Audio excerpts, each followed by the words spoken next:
सोचिए, एक लड़की जो दिल्ली के वसंत कुंज में एक इंस्टीट्यूट में एडमिशन लेती है। स्वामी चैतन्यानंद सरस्वती, जिन्हें हजारों लोग भगवान की तरह मानते हैं, वो लड़कियों को अलग रूम में बुलाते हैं और पूछते हैं, कॉन्डोम यूज करती हो? या फिर व्हाट्सएप पर मैसेज भेजते हैं कि दुबई के शेख के लिए सेक्स पार्टनर चाहिए। ये कोई फिल्म की स्क्रिप्ट नहीं, बल्कि रियल लाइफ में 17 लड़कियों ने स्वामी चैतन्यानंद सरस्वती पर ये गंभीर आरोप लगाए हैं। जिन लोगों ने धर्म के नाम पर चैतन्यानंद पर विश्वास किया था, आज न्याय के इंतजार में है। लेकिन सवाल ये है, क्या ये पहली बार हो रहा है या हर बार कोई ढोंगी बाबा या स्वामी आकर लोगों की आस्था को चोट पहुंचाता है? तो ये कहानी नई नहीं है। सालों से धर्म की चादर ओढ़े कई बाबा समाज को लूटते आए हैं। साल 2017 जब डेरा सच्चा सौदा के चीफ गुरमीत राम रहीम को रेप के 2 मामलों में 20-20 साल की सजा सुनाई गई। लेकिन राम रहीम की कहानी यहीं खत्म नहीं हुई। 2019 में एक जर्नलिस्ट रामचंद्र छत्रपति की हत्या के केस में उन्हें उम्र कैद की सजा हुई। ये वही जर्नलिस्ट थे जिन्होंने पहली बार 2002 में इस रेप केस की जानकारी दी थी। राम रहीम को दोषी ठहराने के बाद हरियाणा में हिंसा भी हुई, जिसमें कई लोगों की मौत हुई। वहीं उनके डेरे में अब भी कई फॉलोअर्स हैं जो उन्हें निर्दोष मानते हैं। राम रहीम के ठीक 1 साल बाद 2018 में एक और झटका लगा। आसाराम बापू, जिन्हें उनके भक्त बापूजी कहकर पूछते थे, उन्हें राजस्थान की एक कोर्ट ने नाबालिग लड़की से रेप केस में उम्र कैद की सजा सुना दी। 16 साल की एक लड़की ने बताया था कि कैसे आश्रम में उसे बुलाया, दबाव डाला और शोषण किया गया। वहीं आसाराम ने इसे साजिश बताया, लेकिन कोर्ट ने साफ कहा, यह साजिश नहीं बल्कि आरोप सही है। आसाराम को 2013 में अरेस्ट किया गया था और उनके केस में गवाहों पर हमले हुए, यहां तक कि कुछ गवाहों की हत्या भी हो गई।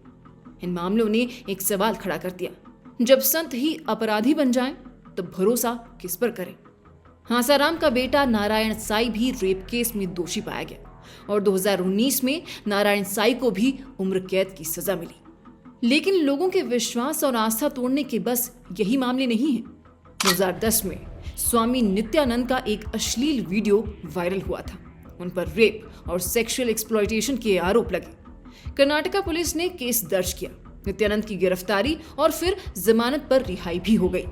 2019 में वो फरार हो गए और खुद को कैलासा नाम का एक देश का फाउंडर घोषित कर दिया। आज भी वो फरार हैं, लेकिन उनके आश्रम में हजारों फॉलोअर्स हैं। इसी तरह 2014 में संत रामपाल को हरियाणा पुलिस ने अरेस्ट किया था। 2018 में उन्हें मर्डर केस में उम्र कैद की सजा मिली। रामपाल के आश्रम में पुलिस ऑपरेशन के दौरान 6 लोग मारे गए थे। ये केस बताते हैं कि कैसे पावर के लिए ये लोग हिंसा पर उतर आते हैं। ये केस सिर्फ क्राइम की कहानियां नहीं है, ये वो जहर है जो हमारी आस्था की जड़ों को खोखला कर देते हैं। लोग शांति के लिए मंदिर जाते हैं, लेकिन जब बाबाओं के नाम पर रेप, मर्डर और ब्लैकमेल की खबरें आती हैं, तो वो शांति डर में बदल जाती है। असली साधु संत जो बिना किसी स्वार्थ की सेवा करते हैं, उन्हें भी शक की नजर से देखा जाने लगता है।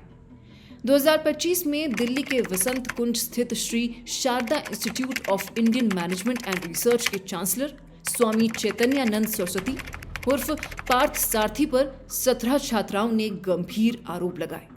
सेक्सुअल हैरेसमेंट, थ्रेट्स, देर रात कमरे में बुलाना और यहां तक कि उनके योगा फोटोज पर अश्लील कमेंट्स करना। मामला 31 जुलाई को शुरू हुआ, जब इंस्टीट्यूट को एक छात्रा ने इस मामले की शिकायत भेजी। 4 अगस्त को वसंत कुंज उत्तर थाने में एफआईआर दर्ज हुई। 28 सितंबर को आगरा से चैतन्यानंद सरस्वती को पुलिस ने अरेस्ट किया। उनकी 3 महिला सहयोगी को भी गिरफ्तार किया गया, जो स्टूडेंट्स पर दबाव डालती थी, लेकिन उन्हें बाद में बेल मिल गई। ये केस फिर साबित कर रहा है कि धर्म की आड़ में कितना बड़ा धोखा हो सकता है। राम रहीम से लेकर चैतन्यानंद तक ये सिलसिला क्यों नहीं रुकता? क्योंकि हमारी आस्था को हथियार बनाकर ये लोग पावर, पैसा और कंट्रोल हासिल करते हैं।